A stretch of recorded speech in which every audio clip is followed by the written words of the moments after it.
भाव के विषय में कहा जाता है, संसार के में जो भाव है वही प्रधान बात है। यदि कहो कि भाव कैसे बढ़े, तो श्रद्धा होने से भाव बढ़ता है, और श्रद्धा भी खुद भाव है। भाव जो है वो व्यापक चीज है। भाव अच्छा भी होता है, बुरा भी होता है। भाव का ही दूसरा नाम भावना है। जैसे तुलसीदास जी कहते हैं, जाकी रही भावना जैसी, प्रभु मूर्ति तिन देखी तैसी।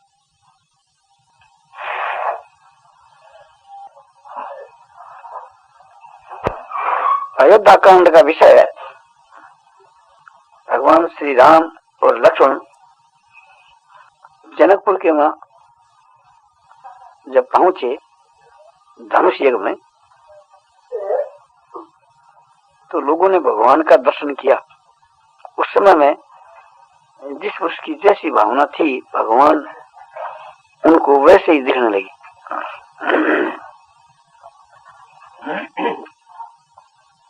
और यही बात भागवत में आती है। 10वें स्कंद की पूर्वार्ध में वहां भी भगवान श्री कृष्ण जी धनुष युग में गए हैं कंस के यहाँ, तो वहां भी स्त्रियों ने पुरुषों ने भगवान के दर्शन किए। तो ठीक यही भाव है, जिनका जैसा भाव था वैसे रूप में भगवान दिखने लगे। तो भाव ही प्रधान है, उसी के अनुसार उनको लाभ होता है। यही भाव गीता में बतला है, नास्ति बुद्धि युक्त, उसको तो युक्त कहते, अरे योग युक्त न हो उसको अयुक्त कहते, माने योग के साधन से रहित। उसमें आस्तिक बुद्धि नहीं होती, अध्यात्म विषय की बुद्धि नहीं होती, और न उसमें उत्तम भावना ही होती है, यानी परमात्मा के विषय की श्रद्धा भी नहीं होती। परमात्मा में अस्तित्व का जो भाव है वो उसमें नहीं रहता। इस कारण से भगवान की जो स्मृति है, भगवान के स्वरूप की जो स्मृति है, वो भी सुनी होती। इसलिए भावना का अर्थ है, टीकाकारों ने दोनों रकम से किया है। भावना माने श्रद्धा, और भावना माने ईश्वर का चिंतन। और बिना भावना के शांति नहीं मिलती, और बिना शांति के सुख कहाँ। और साधन से अंतःकरण शुद्ध होता है, और अंतःकरण शुद्ध होने से अंतःकरण का उत्तम भाव होता है। उत्तम भाव को हम श्रद्धा कह सकते। सत्वानुरूपा सर्वश्च श्रद्धा भवति भारत, श्रद्धा मयोयं पुरुषो यो यस् श्रद्धा से एव स। सबकी श्रद्धा अंतःकरण के अनुसार होती है। जिसका जैसा अंतःकरण होता है उसकी वैसी श्रद्धा होती है। ये पुरुष श्रद्धामय है, यानी श्रद्धा इसका स्वरूप है। जिसकी जैसी श्रद्धा है वह पुरुष वैसा ही है।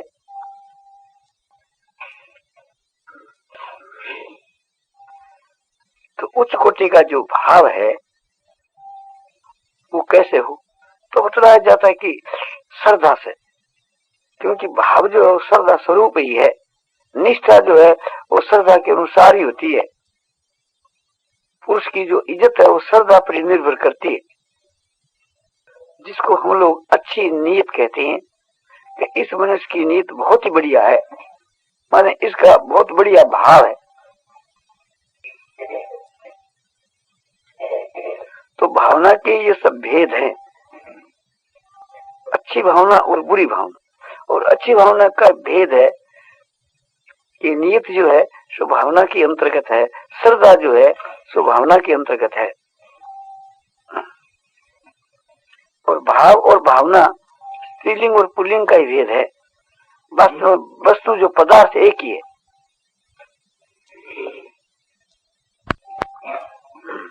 जिससे निष्काम भाव है तो उच्च कोटि का जो भाव है उससे परमात्मा की प्राप्ति बहुत शीघ्र हो सकती है।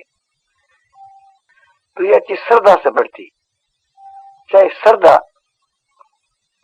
ईश्वर में हो, चाहे महात्मा में हो, चाहे शास्त्रों में हो, चाहे अपने बुद्धि का जो सद्भाव है उसमें भी जब श्रद्धा हो जाती है तो वो भाव से बढ़ता है।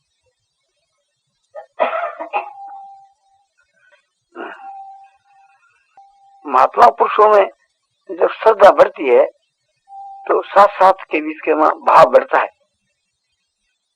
प्रेम जो है ये भी एक प्रकार से भाव है, तो श्रद्धा होने से प्रेम भाव बढ़ता है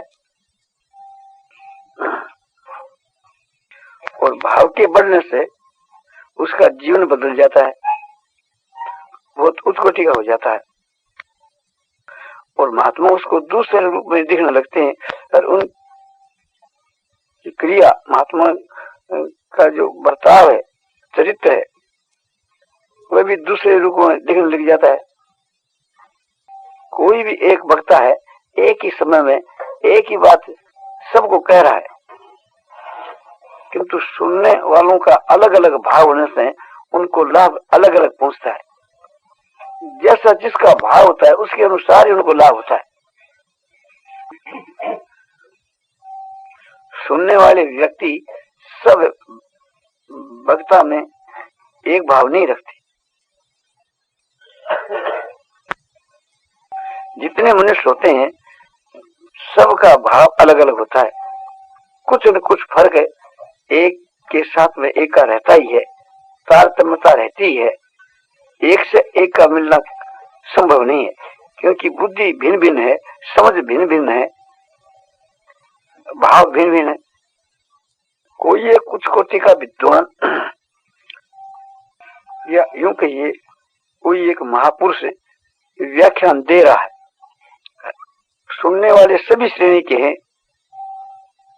सुनने वालों में जो नास्तिक होता है वो कहता है कि ये व्याख्यान दाता दम्भी है, दम्भी, क्योंकि जैसे कहता वैसे खुद करता नहीं, ये एक पाखंड रच रखा है। दूसरा कहता है कि नहीं नहीं ऐसी बात नहीं है, ये अच्छे विद्वान हैं, ब्राह्मण हैं, इनकी तो ये जीविका है। तीसरा कहता है कि तो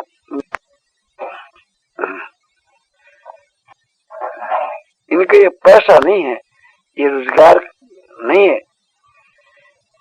ये तो अपनी आत्मा के कल्याण के लिए इस प्रकार से सत्संग लोगों को कराया करती। चौथे ने कहा कि तुम्हारी श्रद्धा नहीं है, तुम भी एक प्रकार से बेसमझ हो। ये तो मुक्त पुरुष है, दूसरों के कल्याण के लिए कहा करते। पांचवें ने कहा कि नहीं, तुम्हारी भी श्रद्धा इनमें नहीं है, तुम इनको पहचाना नहीं। ये तो अधिकारी पुरुष है, भगवान के भेजे हुए अधिकारी पुरुष है, संसार के कल्याण के लिए आए। छठे ने कहा कि तुम भी इसको अभी नहीं पहचानता, ये तो साक्षात भगवान ही है, आप ख्याल करके देखिए कितना डिफरेंस हो गया। ये तो एक खास खास बात मैं आपको बतलाई, इसी प्रकार से कि तारतम्यता, इत्र विशेषता, सूक्ष्मता से विचार करने से यही सिद्ध होता है कि जितने मनुष्य हैं उनकी सबकी अलग अलग भावना ही प्रधान है। पुरुष भी उच्च कोटि का हो, श्रद्धालु भी उच्च कोटि का हो, तो एक क्षण के बाद परमात्मा की प्राप्ति हो सकती है। इसमें वक्ता में जो कमी होती है तो विलंब होता है, और श्रोता में जो कमी होती है तो विलंब होता है। सतता जहाँ है, जहाँ विलंब नहीं, माने दोनों ही एक रकम से उच्च कोटि के पुरुष हैं, और दोनों ही वास्तव के वहां है, दोनों ही सच्चे हैं, तब विलंब नहीं होता। लोहा पार्श के साथ छूते ही सोना बन जाता है, विलंब नहीं होता। पार्श में कमी हो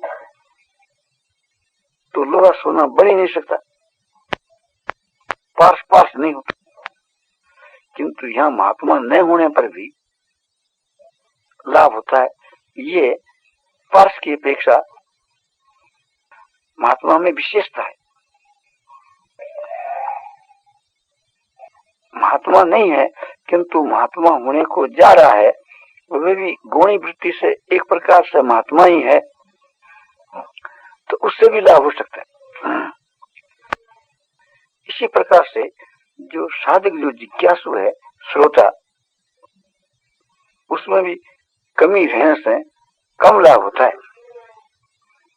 किंतु लोहे के स्थान में माटी का ढेला हो और पार्श को छुआया जाए तो कुछ भी नहीं होता।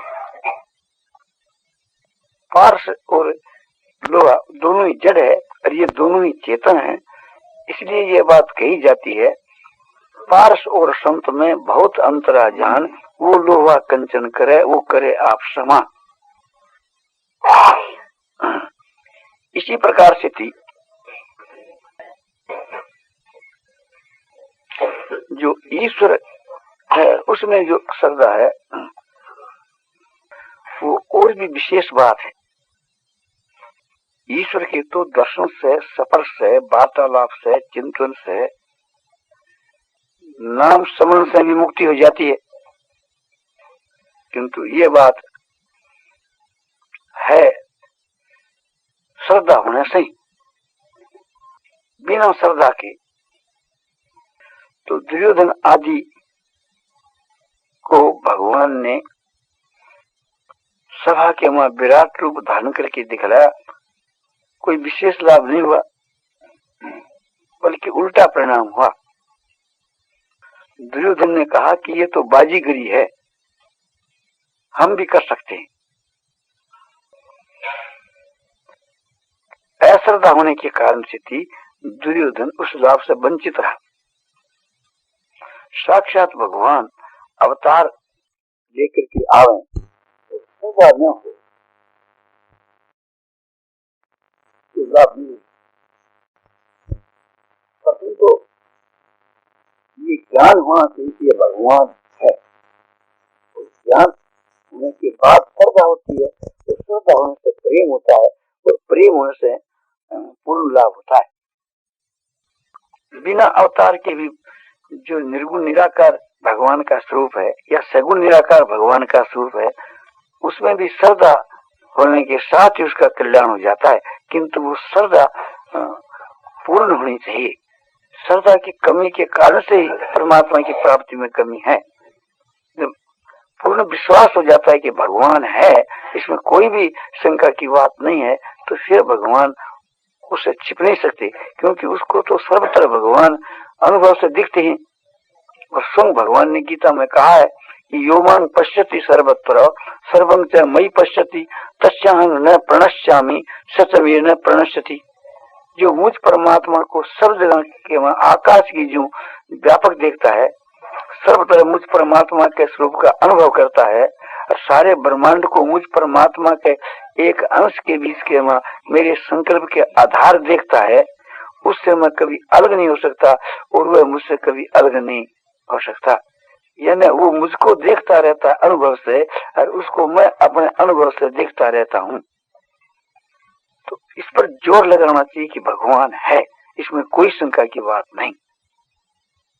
जितनी भगवान पर अधिक श्रद्धा हो जाती है, उतना ही वो भगवान के नजदीक समझा जाता है, और उतना ही जल्दी उसको भगवान मिल जाते।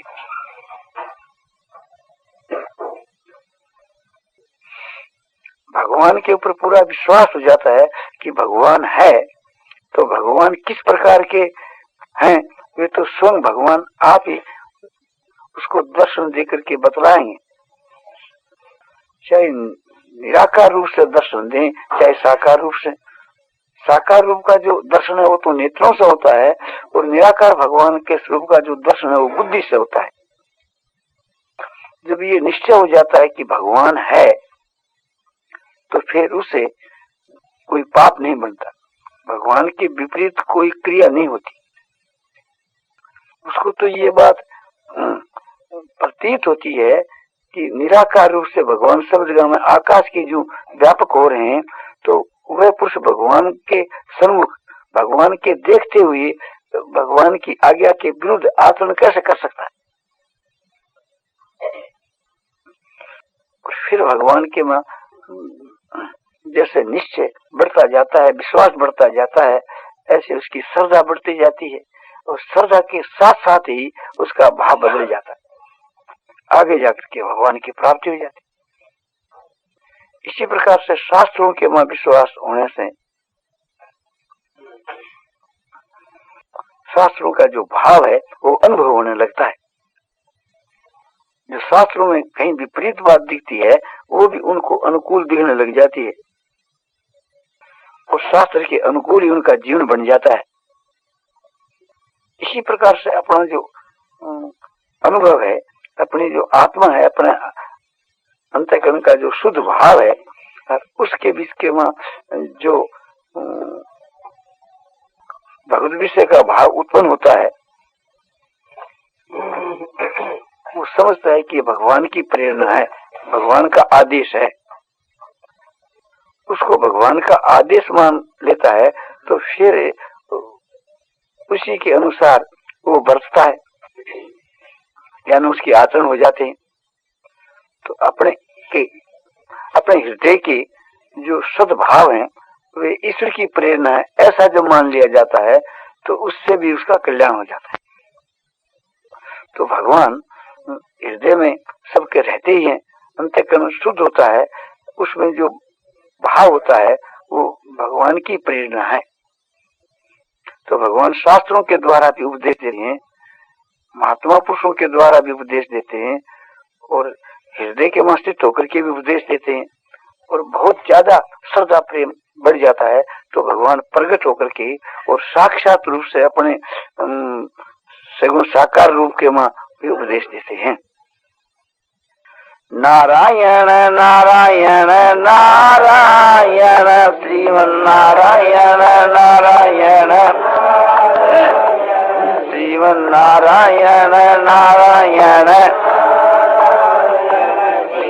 नारायण नारायण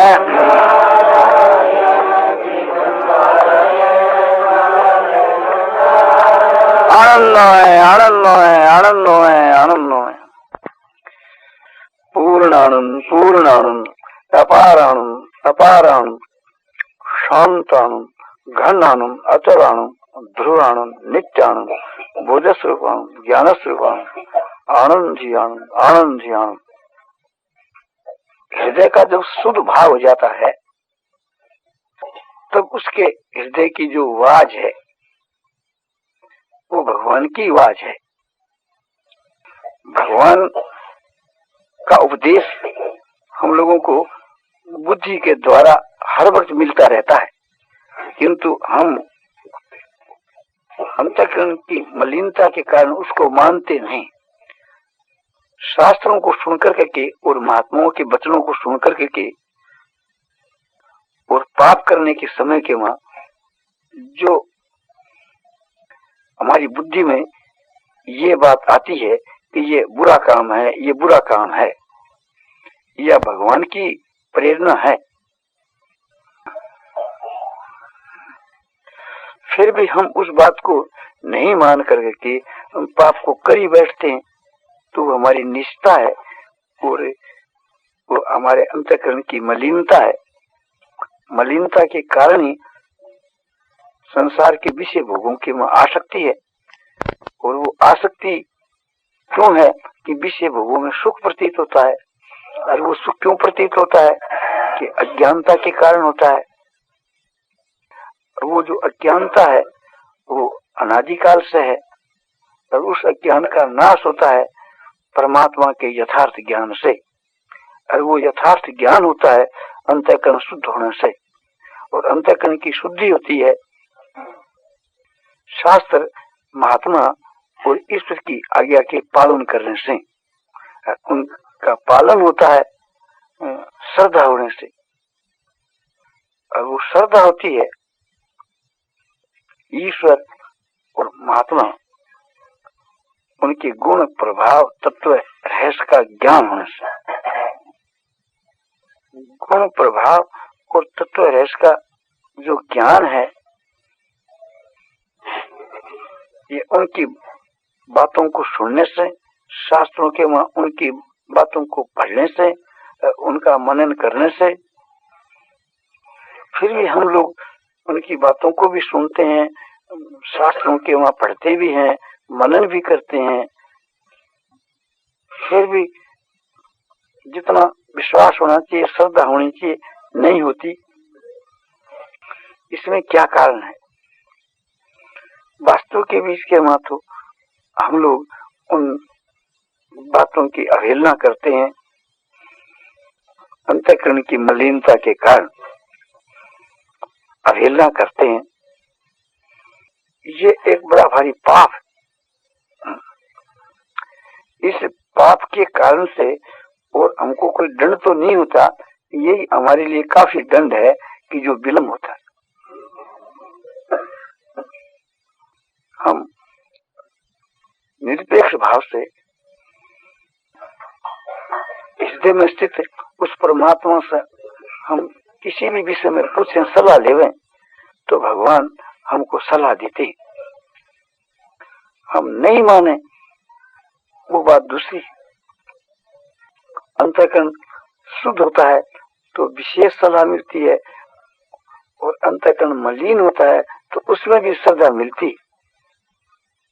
हम अपने बुद्धि के वहां विचार करके जिस बात को आत्मा के लिए हम हितकर समझते हैं, उसके अनुसार भी यदि हम आचरण करें तो हमारा कल्याण हो सकता है।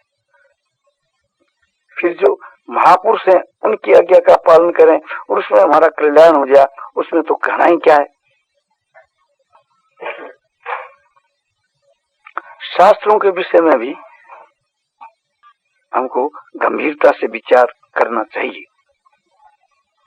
शास्त्रों पर श्रद्धा होने से उनमें जो छिपी हुई बात है उसका भी ज्ञान हो जाता है, अनुभव हो जाता है, और शास्त्रों में जो विपरीत बात दिखती है उसका भी रहस्य खुल जाता है। और जो वास्तव के वहां शास्त्रों के वहां जो क्षेपक है उनका रहस्य इस रूप में खुल जाता है कि यह बात वास्तव के बीच के महापुरुषों की नहीं। ऐसा रहस्य खुलने पर भी वे उस पर दोष नहीं लगाते।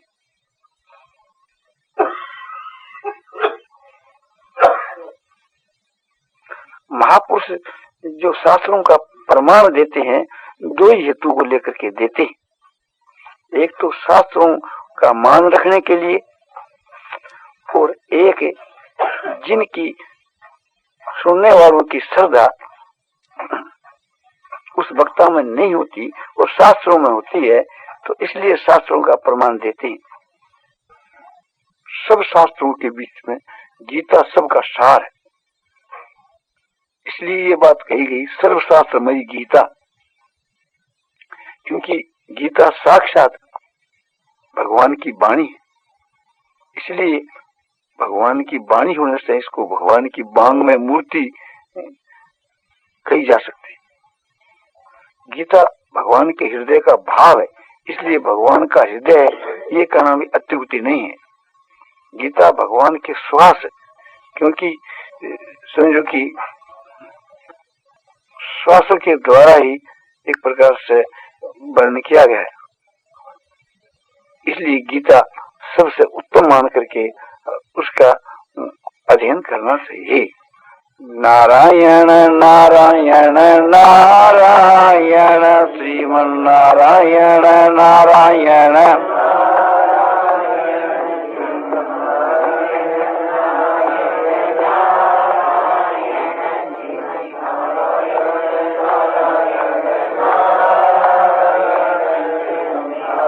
सियावर रामचंद्र की जय। मोर मुकुट बंसी वाले की जय।